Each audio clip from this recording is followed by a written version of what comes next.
Muling nagkaroon ng pagkakataon ng Philippine Army na makapagsanay gamit ang isa sa makapangyarihang armas ng Estados Unidos na kabilang sa highlight ng Salaknib Exercises 2026 sa Nueva Ecija. Yan ang ulat ni Patrick De Jesus.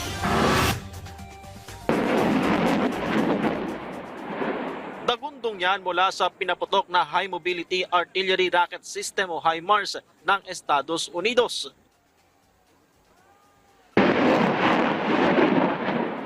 Bahagi ito ng live fire ngayong Huwebes sa Kanantong Fire Base, Laur, Nueva Ecija sa pagpapatuloy ng Salaknib Exercise 2026 sa pagitan ng Philippine Army at US Army. Pinuntirya ng 3 unit ng HIMARS ang target na nasa kabilang bundok sa layong 8 kilometro, katuwang ang mga Pilipinong sundalo na nagsilbing forward observers.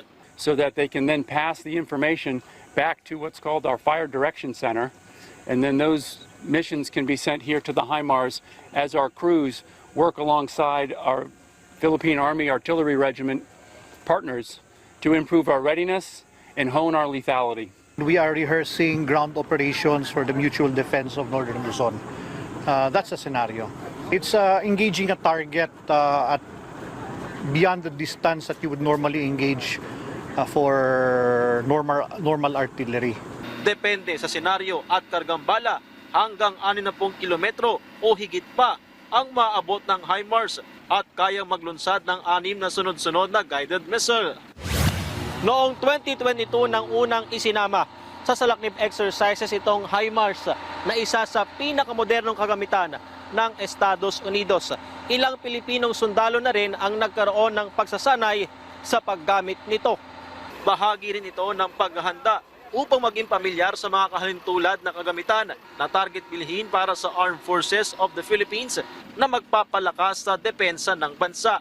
When you go beyond the normal range, we can actually project combat power outside of Philippine territory, which is a way for us to offset the requirement for additional naval vessels, because we also have that capability kahit ground-based, maaabot pa rin natin beyond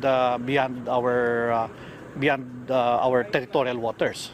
Kaya ang mga ganitong pagsasanay mahalaga para sa ating mga tropa, kasama ang kaalyado at iba pang mga katuwang na bansa. When you're training with a partner, you have a partner that can challenge you, who can pace you, who can point out your bad habits. Okay, those are the things you do not get if you just train by ourselves. Okay, we have to train with different standards. We have to get used to different doctrines and different working cultures, operational cultures from other countries. Inaasahan na gagamitin muli ang HIMARS sa balikatan exercises na magsisimula sa susunod na linggo. Mula Nueva Ecija, Patrick De Jesus para sa Pambansang